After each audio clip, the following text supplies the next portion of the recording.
We're back and we're finally here back on a Thursday night to preview, yes, that's right, round one. Come on!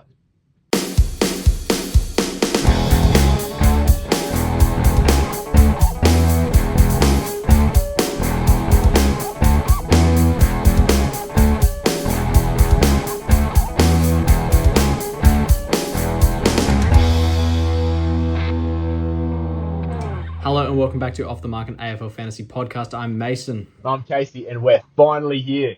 Footy started last week. Fantasy starts tonight. First lockout, first game, Fantasy first starts everything. tonight. I'm excited. What about you? I was actually thinking before, it's kind of a little bit of a tease because I feel like for a couple of years Carlton and Richmond haven't been super relevant and it's always the first game. Like I've just got Jagger and then Grew on my bench, and it's kind of like, I'm not going to see much tonight. But I mean, the weekend starts, the football starts, we can start actually locking some players in, seeing scores properly on our apps, not just in the averages and break-evens after the opening round.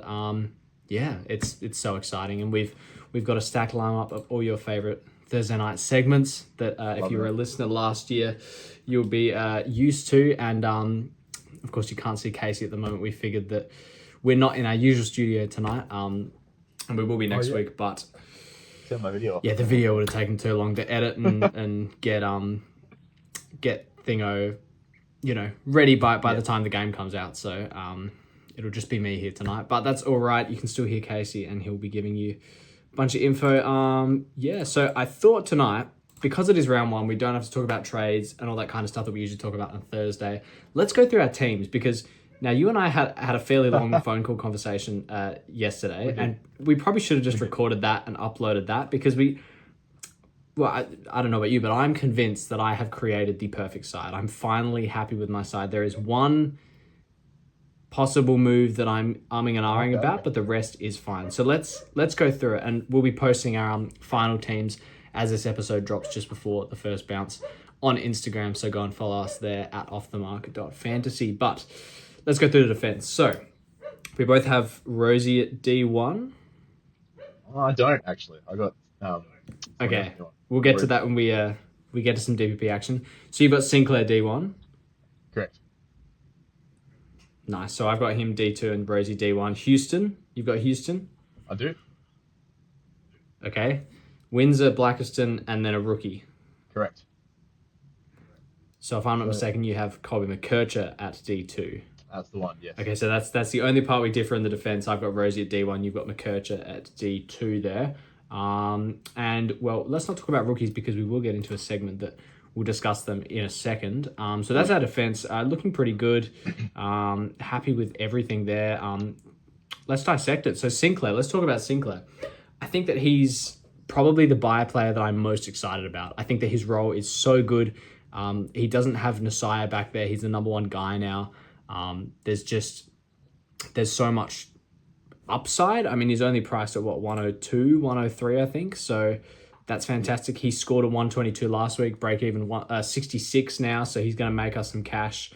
Great opponent in Melbourne this week. And yeah, then plays the Giants in Brisbane, which is not fantastic, but it's all right.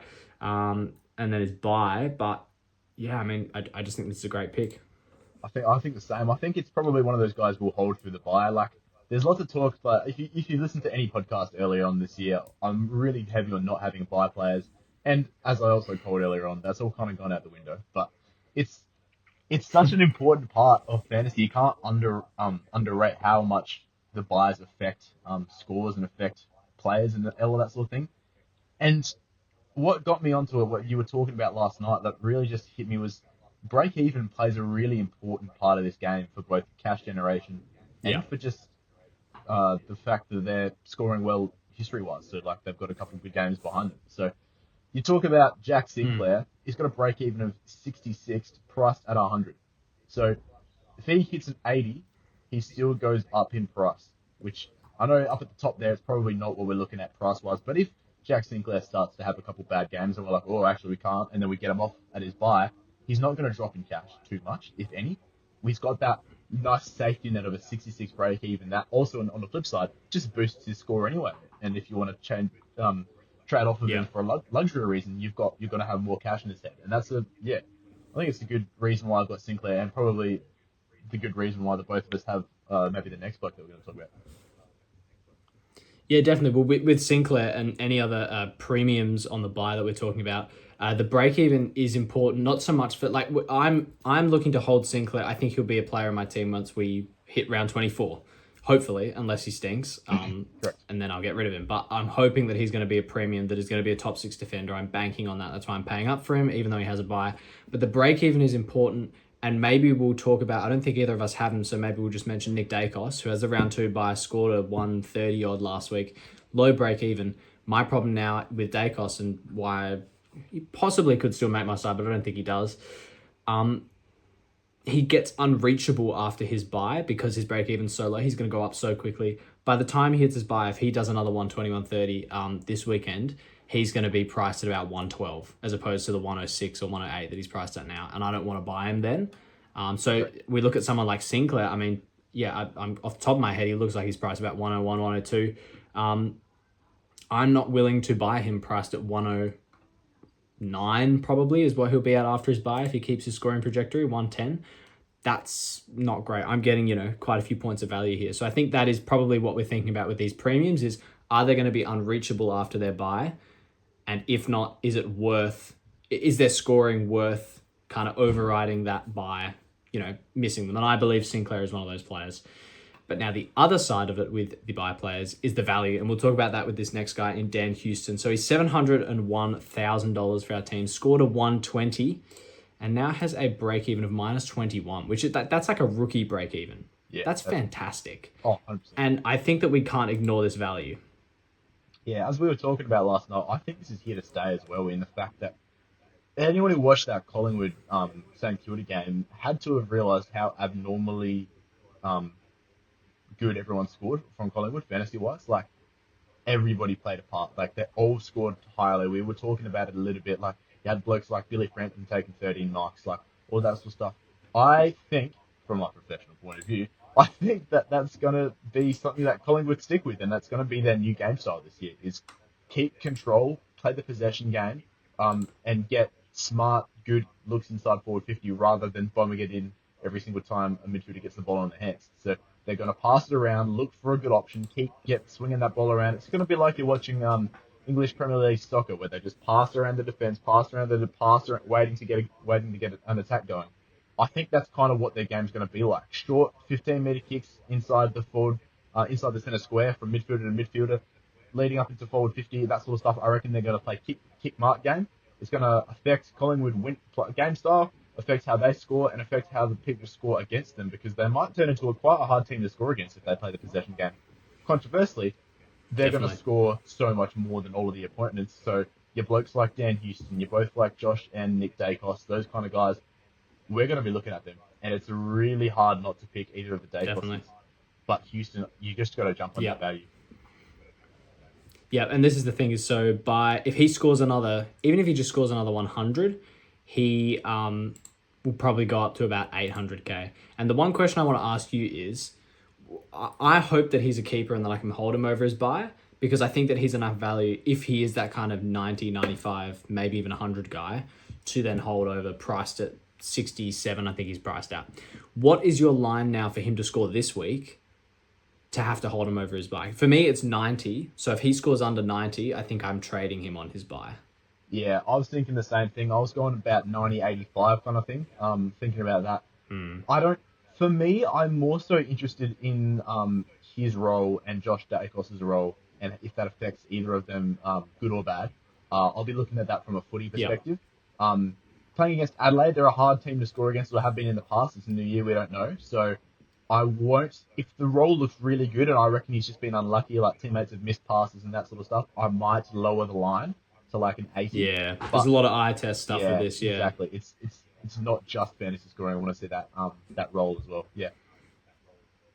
Yeah, definitely. And I think as well with Houston and Josh Dacos, there's been some whispers that Josh Dacos could play some midfield time. I think that benefits Houston absolutely. And there's also been talk, I can't remember though, I think I heard Craig McRae talking about it after their last game, particularly in terms of the Scott Pendlebury thing, in that the players are very much at Collingwood in control of where they go and where they move on the field. So Scott Pendlebury is almost in control of how much, like when he goes on, how much time he spends on the bench.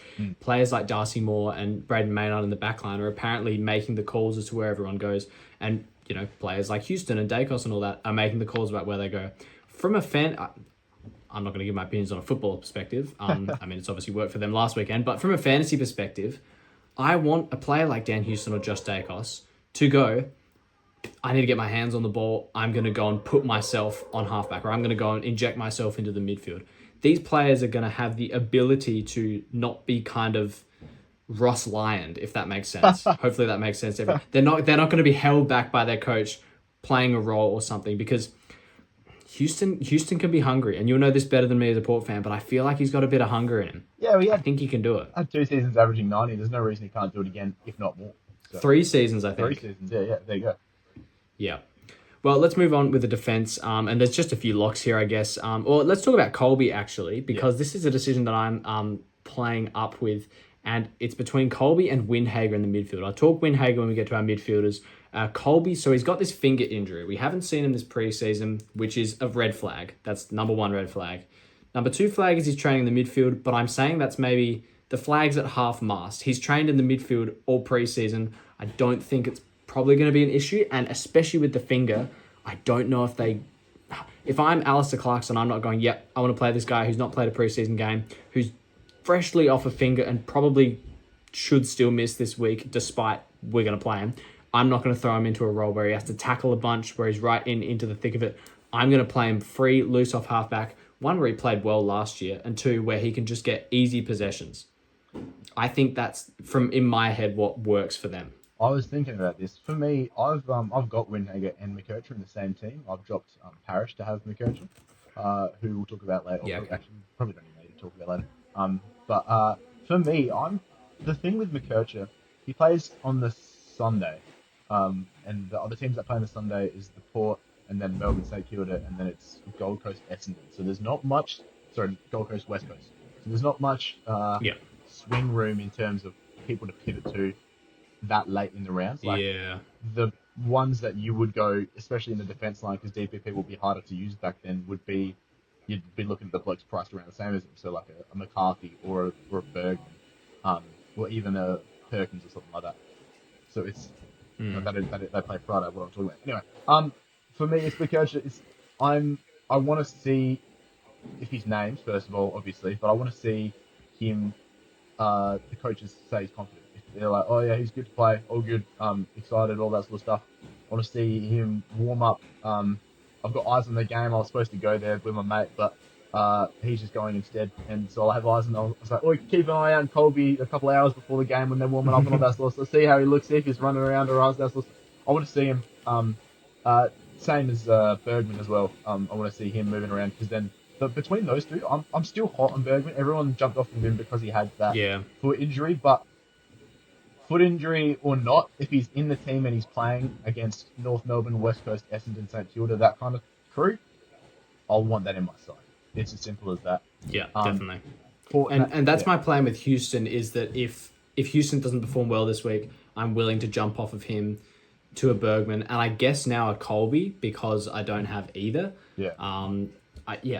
All the things you're saying, I don't want to have to trade in Colby. I feel like it's just such a straight bat value pick. And it's like I genuinely still am not decided. Windhager sits in my side at the moment, but it could change 10 times before. Well, both of them play Sunday, and Port play that same game as North. Correct. So essentially, if I have Colby, Rosie goes into my midfield and Windhager turns into Colby. And if I have Windhager, Rosie's in my defence and Windhager's there. So I have until Sunday essentially to decide, which is good. Yeah. But yeah, it's scary. And it's just thinking. I don't get to see any of them. I mean, we'll see with teams. Hopefully we can maybe see where players are named, although that doesn't always matter. Well, the other thing with... squads. Yeah. Oh, exactly. Bugger. Well, we're just going to have to wait for the verdict on that one. But the other defenders there, so Windsor, we've both got, lock him in. Blackiston, we've both got, we lock him in. And we'll talk about rookies in a later segment. Yep. But we've both just got D6 rookie, right? Correct, yeah. Yeah. All right, let's go to the midfield. How many premiums do you have? As in guys priced over 900k, I'll say. I'm going to say I've got 4 premiums and a Sarong, who's 970, so I count that as 5. Yeah, we'll count him. Yeah. Yep, And is that including Rosie that's as well? including Rosie, correct. Yeah. Yeah. So I've got 4 with Rosie in my defense. So I've gone Goulden, who... Have you got Goulden? I do not. Don't. So I've gone Goulden, Brayshaw, Yep. and then I've gone Buttersteel. You've got Buttersteel and... I've got Buttersteel, Rosie, Sarong, and Noah Anderson I've been talking about for a while. I've got on my side. However, Okay. Noah Anderson is not in my side. Because with him, I was gonna go Anderson and then jump off of him on his round 3 bye to Nick Dacos. I'm thinking, that's pretty difficult to do because Dacos will go up quite a lot, and Anderson's only got a 100 break even. So I thought, who's someone who's got a round 3 bye, been playing really well, and has a break even of 37? Mr. Ed Richards.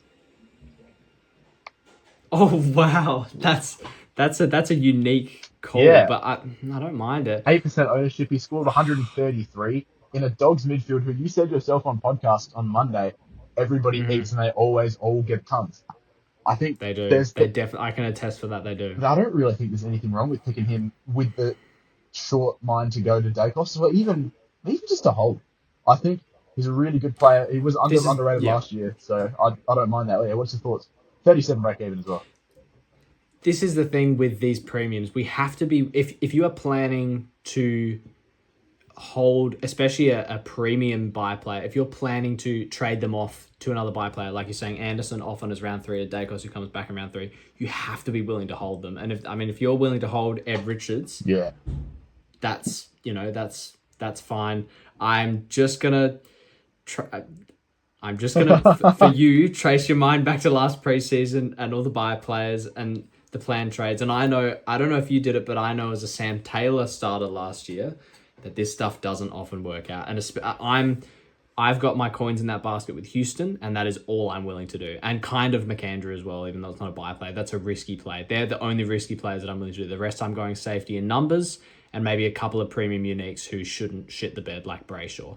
Yeah. So I'm not trying to talk you out of it, but no, it's fair enough. There's a warning sign there that comes with it. Yeah, I mean, the bloke averaged 96 last year. It's not a complete... I don't think it's going to be a complete failed pick. I reckon he'll be right. He could average 100. I could see him being a tiny little bit of value and going up a little bit. Yeah. I think he's the guy they want in that Dogs midfield. And I swear he had injuries last year, or had a little bit of an injury interrupted period. So maybe there's a bit of meat on the bone there with that as well. But yeah, I mean, I don't mind it. And then who was your other unique one? Sorry. So then I went, it was Rosie, Sarong, Rosie Butters, Richards, Steele, Sarong. Yeah. All right. Well, let's talk Sarong v Brayshaw, because I've got Brayshaw. And I'm gonna bat for Brayshaw here. I think that with these new rule changes, there is no one better suited to, well, maybe there are a few people better suited to them, but I don't think that Brayshaw is... I think he's the player that these suit. And looking at his stats last year, he was down. Obviously, the Freo game plan is what we're concerned about. I don't think we can read too much into that this year. It didn't really work for Freo last year. I think we're just going to say that's a null point. And especially with the rule changes, they're going to have to change something. So, he was down on kicks and marks last year. This new game style that the AFL is trying to adopt directly impacts him in those exact... I mean, that transition ball of halfbacks running up and him providing an option there in the middle of the ground, that is where the kicks and marks are, the +6s. That's what we want to see. So I think that he can add that. I mean, this opening fixture of Geelong, who we saw Gold Coast absolutely thump fantasy-wise and scoreboard-wise last week. Then Melbourne, Richmond, Crows, Collingwood, Eagles. That's a great opening 6. So he's got a great run. The worry is this O'Sheen Mullen tag, who he actually stood on Brayshaw more last year than Sarong, and both scored pretty poorly. Both scored under a ton. So this is my concern for both of them.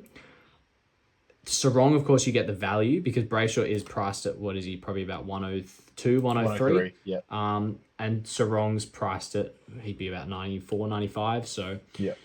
That's the concern for me, is that maybe there is more value in Sarong, but I really think that Brayshaw can get off to a hot start, and when I do my captains a bit later, he might feature. So, yeah, I'm keen on Brayshaw. What's your verdict on Sarong? No, the thing is, I completely agree, and the only reason I've got Sarong over Brayshaw is purely just a money reason. I had to go short on to get some other blokes in my team that I like.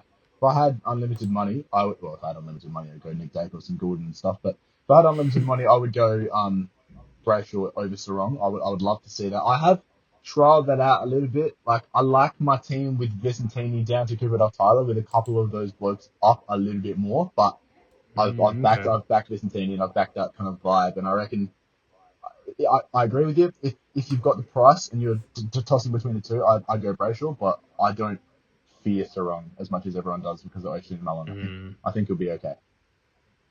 I think that if you don't, I mean, if you're running Parish as your kind of like the net, so if you have 4 or 5 premiums, probably 4, and then you Yeah. have Parish at M5 or maybe M6, I think you can run a Sarong, a Walsh type.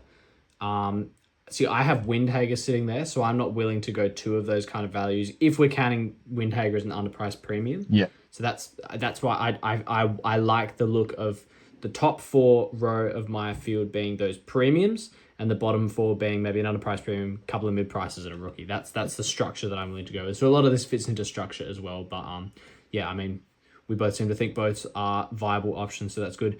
I'll just quickly speak on Errol Goulden. I mean, I think everyone's kind of picking him because he scored a 126, break even of 63 now. I'm going to want to keep him after his bye. He does have Lions and Hawks, which, I mean, we talked about Ed Richards before. He killed the Lions last week. If there is someone who kind of has a similar-ish role in the side, it's probably Errol Goulden. I do worry a bit about them putting a bit of time into him. Yeah. I'm literally just rehashing what I wrote an hour ago about him in my captains, but I think I'm pretty happy with Errol sitting there at M1. So Yeah. Nice. that's the mid. Oh, that's our premiums. Yeah. Who's your? So you've got 5 premiums. My Correct. M5 is Windhager. Okay. Now let's talk on this. He's got the half back roll. He's second to Sinclair. On the weekend last week, Hugo Garcia was the one to tag Nick Dacos. So far what we're hearing, half back roll, tick. No tag. Not tagging, tick. I like it. 116, tick. And a 140 in the preseason, tick. This is all green flags. Correct. Now come the problems. The tag didn't work last week. Dacos was fucking amazing. Windhager is gonna... Sorry, but he was. Windhager is gonna be called on to tag at some point if that matchup comes up again. Correct. The Dacos one, which it doesn't come up until... Yeah, they don't play again. So 11, that won't come up again. The problem is, when does he next play a midfielder that is worth tagging? It's not going to be this week. I don't think they tag anyone against Melbourne. Giants, Probably not. possibly a Callahan, but I don't think... It has to be someone good enough to drag where they want Windhager on half back out. And that comes to me in round 3 when they play the Lions, because it could be any of Neil, Dunkley, Ashcroft, anyone, right? Correct. So that's my problem, and that is, then he goes on his bye, then he's got Port, which could be Butters, Adelaide, which could be Dawson, and then he has a great run of Eagles, Carlton, Suns, Richmond, Freo, Hawthorn, where he shouldn't tag anyone, probably. So we can look at that as a whole and go, maybe he's got 2 or 3 tags in there. And the thing is that we're talking about this, I mean, tagging's not exactly a fruitful role for fantasy, but he will still be in and around the midfield. And this is all talking if St Kilda are going to use him for that tag. Maybe they're going to want to stick with Hugo Garcia. Maybe that's where they see him in the side. Maybe Windhager's not I mean, not that he really has a say, I guess. Ross Lyons is coach. But maybe he doesn't want to tag anymore. Maybe he really wants to kind of take that shot in the midfield. So I don't know. I just think there's so much value here. He's shown us what he can do in the preseason. The role is fantastic. And he's priced at like 82. That's cheap. I mean, I could see him going 90 to 95 if he stays in this role all year. And that's like minimum in this role is 90, which is a few points of baked in goodness. But he should get off to a flyer. Yeah. Probably not a keeper for me. Again, with this break even to 26, he's going to get up to probably $1 million pretty quickly if he keeps this going. And then I can trade him off to that could be my avenue to try and trade up to a Dacos or a Anderson or, one of these buy players. So that's my thinking with Windhager. And I, as I said before, have him over Colby. Yeah. Still don't know if that's the right move. So Okay, that's fair enough. follow us on Instagram if you want to see what I ended up doing. But Yeah. let's talk mid prices. And who's your M6 and 7? My M6, it's Windhager. Oh, I go deep, man. I go deep. wow. Yeah. Okay, you've gone deep. Yeah. So who's your M7? Bruin? Bruin, yeah. Because you've got Rosie in your D1. You've got D1, That's- Rosie yeah. Sinclair. So I go down to Windhager and my M6. And I like it. Right, I really okay. like the look of it. For all the same reasons you just said. And the fact that I don't need 2 rookies on field. Yeah, fair enough. Well, I actually don't either because I've gone Bruin at M7 Jagger at M8, which is obviously Yeah. what you've done as well. And I've gone Xavier Lindsay at M6. Yeah, nice. I really like this because I think he plays St Kilda this week. We saw what Collingwood, they mauled St Kilda last week in the back line. Something like 7 or 8 players, I think, had 10 plus marks. Houston went 120. Josh Dacos went 140. Maynard went 110 or something, or 100. Quainer went 95. Billy Frampton had a 78 or something with 10 marks. Like, this is an anomaly, but it can't be ignored. It's not going to happen to that extent, but I think it will happen, and St Kilda will give up a lot of marks, and that's who Lindsay plays this week. Now, priced at about 52, what a great way to start his cash gen to then go into Freo, Carlton, Gold Coast, Essendon, Brisbane, Richmond. That's a great run. That's a pretty good run. And I feel like he's the number one guy back there. We've seen in the preseason, he's the guy who takes the kick-ins. He's getting plenty of marks, plenty of kicks back there. I think he can really take the step forward. I agree. Yeah, so that's our midfield, right? Correct, yeah. All right, so rucks are simple. We probably don't need to go through that. Yep. English McAndrew for both of us. Vicentini with Vicentini sitting there in the R3. And forward line, we probably don't need to go too much into it. Sheasel, Petrarca, Flanders, Buderick is F1 to 4, right? Yep. And then I think we're both doing this play here where we've got Marshall and Robertson at F5 and F6 Correct. with Lombard on the bench. And we will get into that when we go through our Rookie segment from last year. But we're going to move off of that. And that essentially is our team reveal. Obviously, go over to our Instagram if you want to see it all in photo form. But we have some important news now. We've had the first lot of teams come in for 2026. Woo! So let's do our team reveal. Okay, we're going to tonight, and we have Carlton versus Richmond. We've had these changes, obviously. So Liam Reedy out, so you can't be starting with him. Ashton Moyer out, and Adam Sardine injured.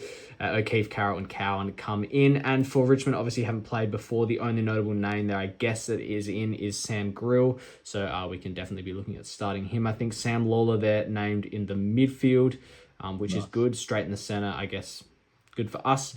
But not too much else there. Now, it might take me a while to get through these because it doesn't have ins and outs. I have to go through and look at who's been named that is fantasy relevant for us. So let's go to Friday night, Essendon versus Hawthorn. Obviously, Essendon didn't play last week, so no ins or outs, but they have 4 club debuts, 3 AFL debuts. Max Kondogiannis, Dyson Sharp, Hussein El Acker, and Braden Fiorini all playing their first game for the Bombers. And if we look on the field there, Archie Roberts, they're named at half-back. Jai Caldwell, they're named in the midfield. So El Acker, they're named in the forward pocket, and none of the other rookies named on field. We've got Kondogiannis and Sharp named on the interchanges there. So Farrow as well as an interesting one, not playing, named as the first emergency. So interesting there. And for the Hawks, Cam McKenzie comes in and Ned Reeves comes in with Harry Morrison and Finn McGuinness omitted. No relevant names really there for that. Cam McKenzie, interestingly named in the midfield. And where is our boy? Connor McDonald named in the forward pocket. So again, don't read too much into that, but don't think we were picking him anyway after last week. Correct.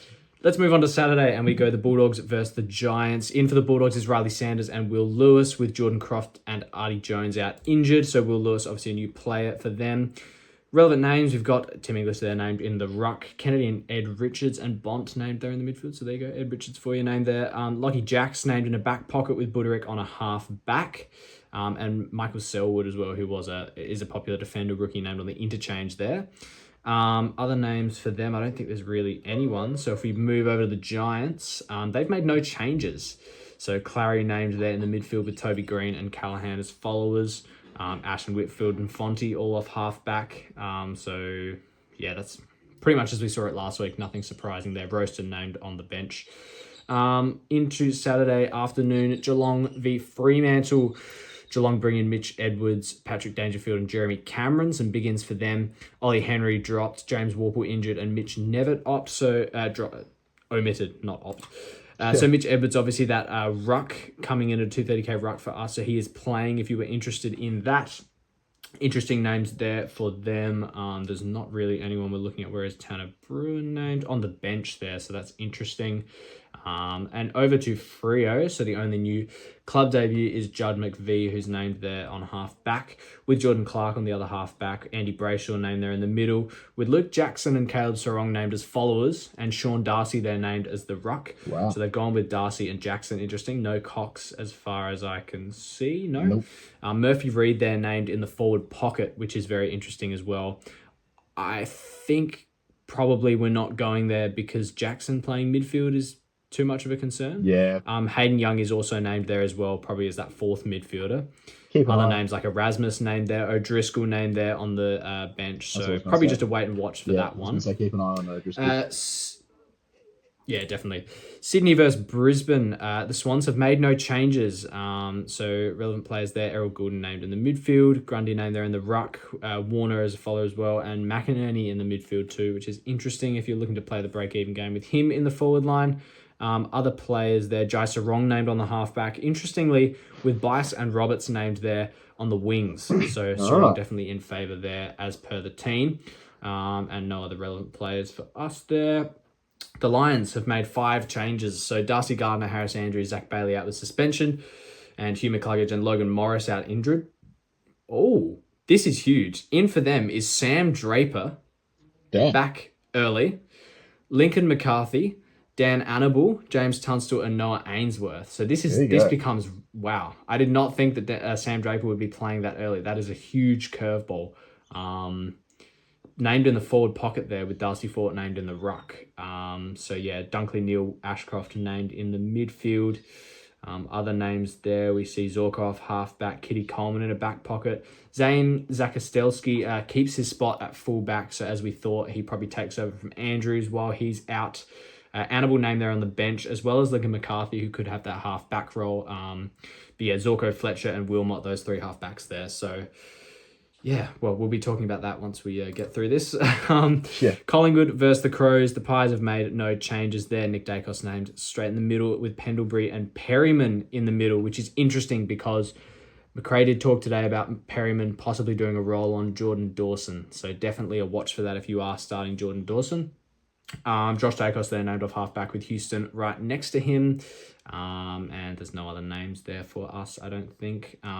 Rowan Steele, who I think is the ruckman, right, is named there on the bench. I think so, yeah. So where he was last week. For the Crows, debuts for Kalmarchi in Crows colours, obviously. Lockie McAndrew comes in as his debut, and Toby Murray as well makes his debut. So Murray there named on the bench, McAndrew named there in the main ruck spot against Darcy Cameron. And other relevant Crows names. Rochelle, interestingly named in the forward pocket. So Dawson in the midfield, Berry and Saligo as followers. No other names there that we're probably interested in, I don't think. So there was Cook, not named. Oh no, he is named, sorry, they're on the wing. So he was a rookie that some people might have been looking at. And I forget the name of that other midfield rookie who played in the preseason game. Charlie Edwards. He is not named as far as I can see. So interesting there. Over to Sunday now, and again, obviously extended benches, but we go to North Melbourne versus Port Adelaide. North have Lockie Doverston and Tom Blamiers obviously making their debuts. So Doverston is named there in the... Nope, he's on the bench. Forward pocket there, and Blamiers named on the half back, which is an interesting thing that he might be playing there as per the news out of North. LDU, Harry Sheasel and Tom Powell named in the midfield. Colin McKercher named on that bench in the second spot with Zane Dersmer, Luke McDonald, Coleman, Jones and Parker there. And then Darling, Banch and Hanson Young in the last 3 spots. So maybe we can assume that that's about what they'll go with. It's a numerical order bench, but probably. Oh, that is true. Did not notice that. Tristan Sherry then named the ruck, obviously. Finn O'Sullivan named off halfback, interestingly, but not too much else to look at there. And for the power, Jacob Ware makes a club debut, Corey Durden makes a club debut, and Jack Watkins, as heard earlier in the week, makes his debut. So we've got Vicentini there named in the ruck with, as far as I can see, no Jordan Sweet named, extended which is bench. Very interesting. He is there. Ooh, interesting. And that one is not numerical order. Very interesting. He'll be an emergency. Yeah, you would think. I mean, he'll be an emergency every game if he's not playing. Correct. So it'll be an annoying one, these Sunday games for Port. Butters, Drew Rosie named as the midfielders. Horn Francis there on the half forward, so he'll play midfield time. And on the half back, Bergman off the half back, so he might swap through with Rosie as well. It'll be interesting to see whether they maybe play him off half back while he's recovering from that foot injury a little bit. Maybe an easier role and Rosie goes in the midfield. We'll have to see on that. Todd Marshall named there in the back pocket, with Radagalier named, who we haven't seen in the preseason as a possible, same role playing as Marshall, so interesting there. On the bench there, no one that we're really... Ewan McKinley, who's a rookie, is named there, and Jack Watkins there last on the bench too. So just to watch on those guys when we get the full teams on Friday night. Over to Sunday afternoon, Melbourne versus St Kilda. For the Ds, club debuts for Latrell Pickett, Max Heath, Brody Myercheck, Jack Steele, and Changu Giath. We look at the field there. We've got Gawn in the ruck and Windsor and Langford as followers with Steele in the midfield. So that's very interesting. Xavier Lindsay there named on a wing. And on the half back, Salem there and Giath. So we can assume Xavier Lindsay will probably still play in the back line. Cosy Pickett is named. There was some doubt over him playing, but he is there. And any other relevant names there? Not particularly. Latrell Pickett, if you were looking at that as a forward rookie, is named on the bench. And over to the Saints, they've made one force change with Marshall out injured. And they bring in as possible ins Liam Stocker, Isaac Keeler, Alex Dodson, and Charlie Banfield. So I'm not sure what position Charlie Banfield plays, but Isaac Keeler could probably come in as that kind of ruck replacement, you would think. Whether they make any other changes, we'll see tomorrow night. But Tom DeConning there named in the ruck with Flanders, and Jack Sinclair named as followers. Interesting, with Max Hall in the middle. So this looks like a bit of an all over the place. Wanganeen Miller named off halfback. A bit of an all over the place team assortment, so I wouldn't read too much into that. Philippou named at half forward there. Windhager named on the wing. Where is he? Jack Carroll named on the bench. Jack McRae also on the bench, who should play mid-time. Hugo Garcia on the bench. So a lot of interesting stuff there. Hopefully we'll get a bit more of an idea tomorrow. And last but not least, Gold Coast versus West Coast. The coast battle. Gold Coast have so far made no changes. Sorry, that was terrible. Caleb Graham, Ned Moore, and Jed Walter come in as possible ins. And we look at some interesting names there. Bodie Euland has been named as fullback in the square, so don't think that'll be happening. Would love to see him line up on Jake Waterman, but that probably won't happen. Noah Anderson, Christian Petrarca, and Will Powell there named in the midfield. Any other relevant names that we're looking at? Leo Lombard named there in the forward pocket. No, that's about it for the Gold Coast Suns. For the Eagles, obviously no changes, but they do bring in a possible 7 inclusions. Tyler Young, Josh Lindsay, Devin Robertson, Willem Dersma, Cooper Duff-Tytler, Finley McRae, and Millen Murdoch. So where are they all named? Tom McCarthy named there in the midfield, if you were still interested in that. Devin Robertson named on the wing. Willem Dersma named on half forward. Josh Lindsay named on half back. Bo Allen there named in the back pocket. If you're maybe still interested in that, he has made the side. So Cooper Duff-Tyler there on the extended bench, along with Finlay McRae, Jacob Newton, and Millen Murdoch as other rookies. I think there you go. That's the teams. With that one, CDT, Murdoch have all been named for debutant. Finlay McRae hasn't been named as a club debut yet for a club, so I reckon he'll probably sit on that extended bench. For anyone thinking Finlay McRae, but obviously they'll just have a watch on that. And Elliot Yeo smack bang in the middle. Anyway, there we go. Well, there we go. That's the teams. Main takeaway out of that, I guess, the surprise of Sam Draper being back in. So let's talk that for a little bit. This is interesting because he is very much handy with his ruck forward status to, if McAndrew goes wrong, instead of needing to cover it with Vicentini, you can kind of go to him as a forward ruck option, play with some DPP. So I guess maybe not the greatest thing that we're seeing him early because he's probably going to rise in price. But I mean, maybe we just get to see the role before the buy. Maybe that's a good thing. But definitely one to watch. We're not starting with him, obviously. No. Because Darcy Fort still has been named, so he's not a solo ruck. But yeah, the word was that he'd come back after their buy, so that's definitely an interesting one. Dan Annable named there as well is interesting. What's your thoughts on picking him? Dan, I think we either spoke about this on the Monday podcast or maybe in our phone call yesterday. It was about the job security of the Brisbane players that are coming in, the young guys, when 2-3 weeks time when you get all these injured and suspended guys back. Because think about very it, true. Zach Osiowski's playing fullback. Harris Andrew comes back, he comes straight in for him. Simple as that. You got blokes like McCluggage coming out of injury, I think it is, or concussion or something. Or maybe he got McCluggage. He's injured, right? Anyway, he'll come back, and will play. But you got like Darcy Gardner comes back. All of the blokes that, and now with Sam Draper coming into the side, that's another big name who they've gone out and seeked, which is one less spot for a rookie. So I'm against picking a Brisbane rookie. I mean, he's the only one we would pick. Maybe Zach Ostowski as well as your R3, but I think it's just play the safe game in picking someone who we know is going to have a locked in spot, like your Sam Grill or your Yeah, Leo Lombard or those kind of guys. You just want to yeah. pick a bloke who's got the job security. So just wrong, like blokes who are going to make the team and stay in the team. Definitely, and especially with Annabelle being a buy player, which obviously doesn't matter with our rookies, but he didn't play opening round, so he doesn't already have that kind of guaranteed cash strides that we're looking for in these opening round players. And then obviously being in the midfield, he won't be able to cover a Walsh or a Jagger or something like that. So I think we're just probably saying no. But this leads us straight into field or yield, Oh yeah. a fan favorite segment from last year. So let's talk rookies in the defense. Some popular picks: Sarong, Jax, Lindsay, and Grill. Is you're probably wanting to have all three of those, and then I also have a Selwood there. But who's the one that you're fielding in that? So obviously we're fielding Blackiston, who we're technically not a rookie, but we'll say is around that.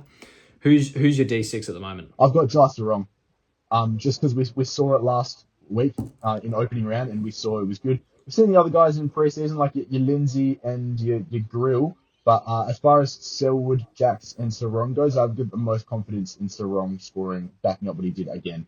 Not that the other guys won't do good. I just think that for a fieldable score, I reckon Sarong's the best player.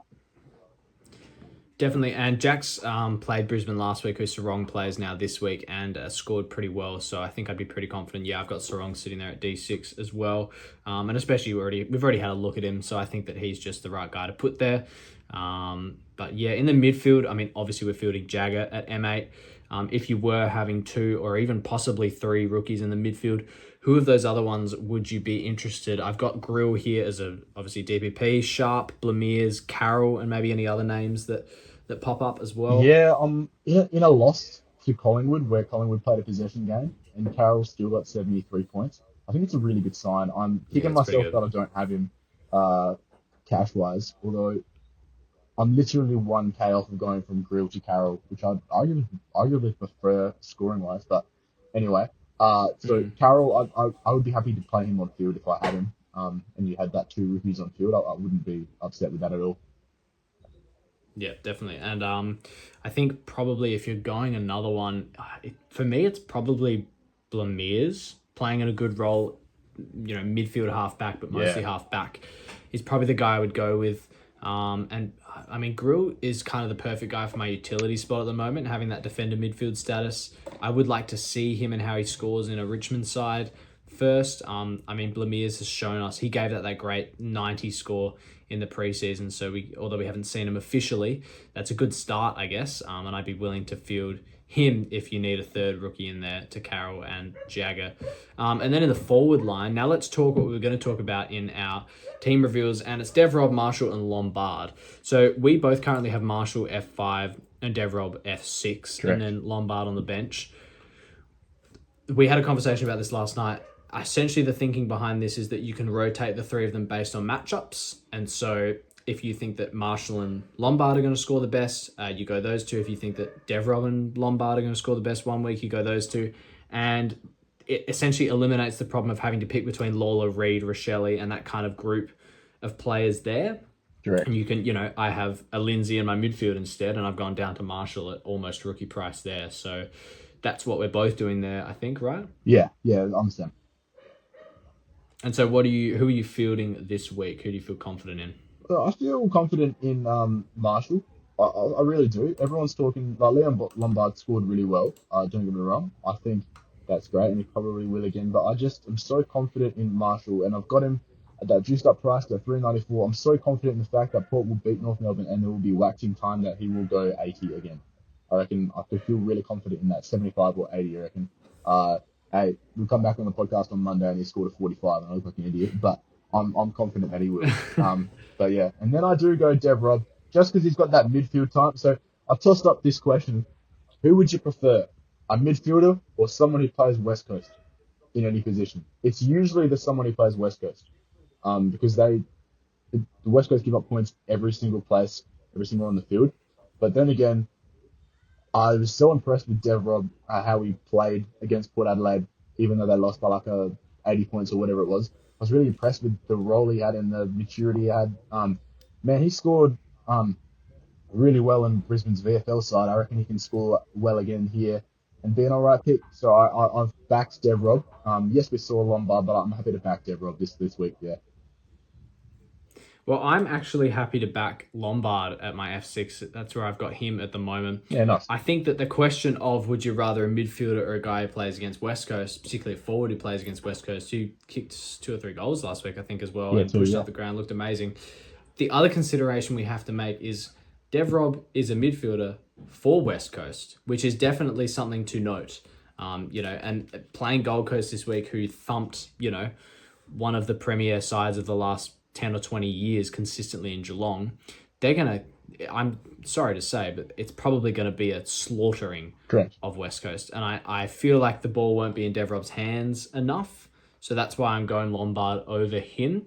Obviously, this is going to get easier once we have buyer players and they're either just covering on field or we can start looping them with some navy blue dots there for the buy. So it's really just a consideration for round 1, I guess. But yeah, that's where I'm sitting at the moment. That's fair, yeah. So that's field or yield.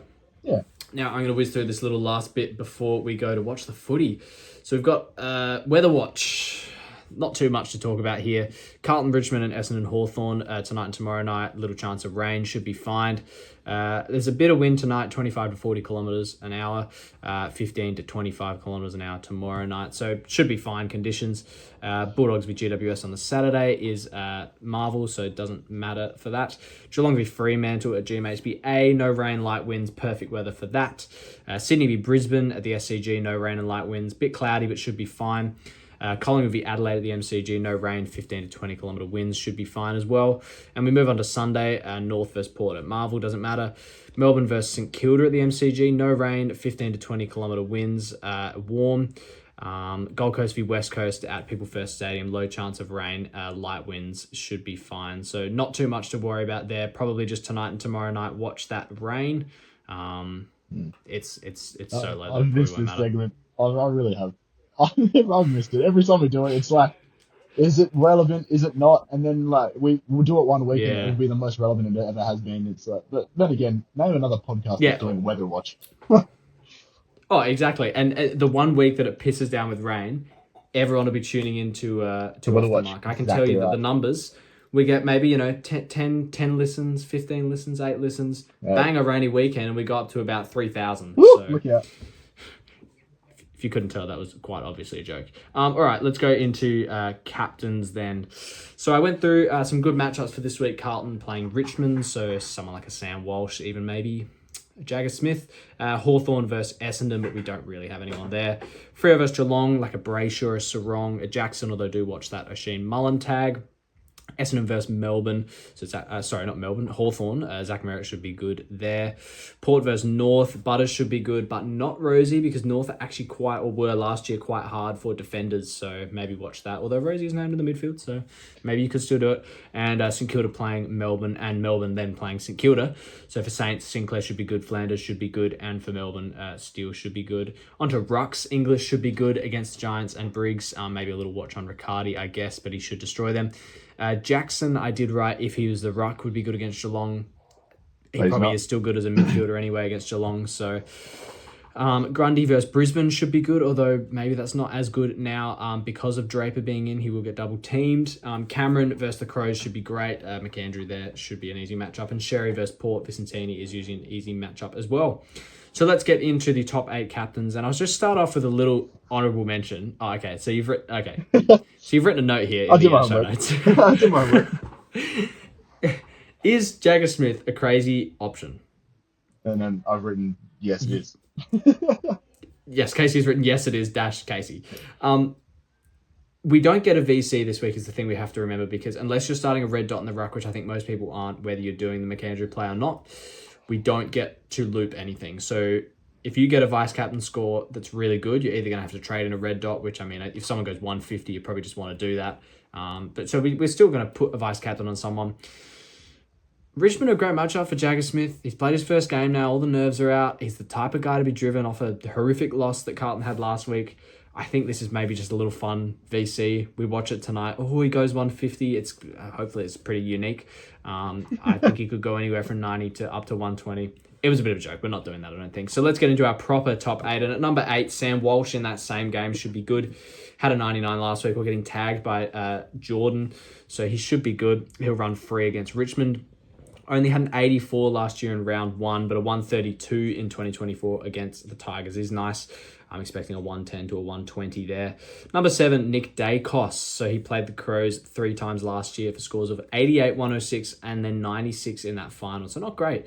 He shouldn't get a tag against the Crows, and he's coming off a few heaters in opening round, and if we take our minds all the way back to the State of Origin. So I'm expecting anywhere from 100 to 130, but don't be surprised if this is just kind of a 100 score. So I don't think I'm willing to risk a captaincy there. Number 6, Zach Butters. So had a 126 on the Kangas last year. He'll get no attention. I actually wonder how Sheasel playing more midfield minutes affects their difficulty. Maybe they're easier because they're less defensive, bringing in, an accumulator type player in there and maybe taking someone out like a Luke Parker maybe gets less minutes. Apparently he's playing off halfback a bit. So expecting Butters to go about a 110, 120 here and maybe an easier matchup. Number 5, Jack Sinclair. I would have loved this one if it was at Marvel. He would have been close to number 1. But regardless, at the MCG, it doesn't matter. Sinclair went 125 and 112 against the Ds last year, so some great scores. Over his last 5 games against the Ds, he's averaged 108.6, which is great.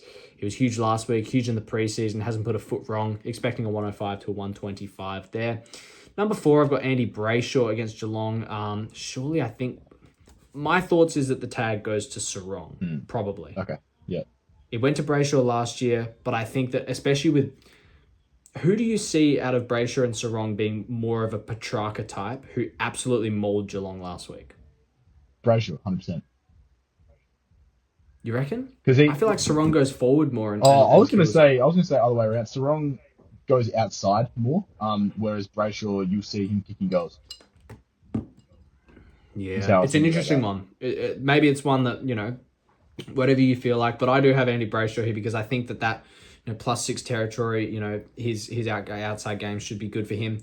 Again, risky because he got attention for a 95 in round 1 last year. So I'm expecting a 110 to 120. Errol is my number 3. He should be great this week against the Lions. We saw probably the most similar role, as I said before, and Ev Richards go 133 last week. I think Errol could go 140 at a maximum, although he could go 140 if the reigning premiers weren't the reigning premiers. They're surely going to look to lock him down after they got destroyed last week by the Dogs midfield. I mean, maybe someone like a Jared Berry runs with him. Although good luck running with Errol Goulden, because he was kind of the main reason Sydney went on that run with Chad Warner last week. So could get tagged, could not, but I'm expecting about a 105 to 130, so a big gap there in his possible score. Number 2, I've gone Jordan Dawson. So he had 138 on the Crows at the MCG last year, but a 91 and 84 against the Pies. But a 91 and 84 in those other games against the Pies, one of them a final at Adelaide Oval. So I want to bring up this stat, which has been talked about on many podcasts, many articles before. Over his career playing for the Crows, playing against Collingwood and while he's been at the Crows, not while he was at Sydney. Yeah. When he plays the Crows, when he plays Collingwood at the MCG, from 4 games, he averages 134.5 over 4 games. Damn. Now, there is a 170 in that, but still, that's a great average. When he plays Collingwood at Adelaide Oval, again, over 4 games, he averages 93. That's like a 40-point gap. Where does he play at Collingwood on Saturday? At the MCG. So he should be good. I'm expecting about a 110 to a 130 there. And number 1, I've gone with Tim English. I think if you have him, you're putting the captaincy on him. He's looked great in the preseason. These rules are going to suit him really well. 129 and 124 against the Giants last year. Looked good last week. Great in the preseason. Briggs wasn't super easy last year, but I'm expecting him to be a bit easier due to the new rules. I think that English is going to run him all over the ground and Briggs won't be able to keep up. Riccardi's maybe the only little flag, but I still don't think that affects English too much to hinder his score. Expecting about a 110 to a 130 there. So that's my captains. Who are you going with as your captain and kind of VC, which doesn't really matter, I guess? Yeah, I was going to give my 10 cents worth on the captains. If you listen to the show, you know that I don't do captains. I just back off what Mason says. I will be going to English, simple as that. But what I wanted to just inform, remind, make people sure are aware is that if you do a VC on the bloke you want as captain, and then you just go, I just won't put a captain score on anyone, that's fine. That's not how the game works. You have to have a VC selected and a C selected. So if you're like me and you had your VC on Tim English because he plays on a Saturday, and then your C on someone who played on the Sunday, but you want Tim English's score, just put the VC on someone random, or like a Jagger Smith tonight, and put the C on the bloke you want to be your number 1. Don't muck around with it. Don't mess around with it. We can talk VC and that sort of stuff and strategies of that next week when we have buy players and all that sort of stuff. But if you've got like a Harry Barnett or someone in who you can loop with, that's fine. But until then, make sure you've got your C on your number one bloke. Definitely. And for that, I mean, English, it's a bit of an odd time because he plays that first game on Saturday. So we only get Essendon Hawthorn and Carlton Richmond before that. So because of that, I literally only have one player on my field that does play for either of those sides, except Blackiston, but we're not doing that. And that is Jagger Smith. So I'm just going to put the vice captain on him. That's have a bit of fun yeah. when I've only got one player playing tonight. And look, if he goes 150, I guess I'll trade in a red dot.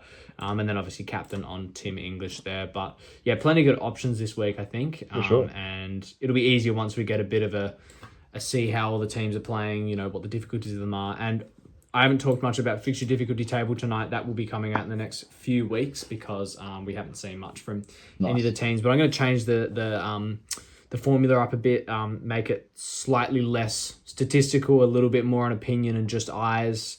I'm still working on how to come up with that. But yeah, it'll be pretty accurate. Solid, mate. Yeah, that's about it, That's I all. think. Awesome. Well, with any luck, for the first time this year, your fantasy team is on the mark. And not off the mark. And we'll be back with you on Monday to go through every score from all 9 games, talk through. We may be in bad moods or fantastic moods on Monday, depending on how our teams go. So, yeah. See how it goes. See you then. Enjoy the footy. See you there.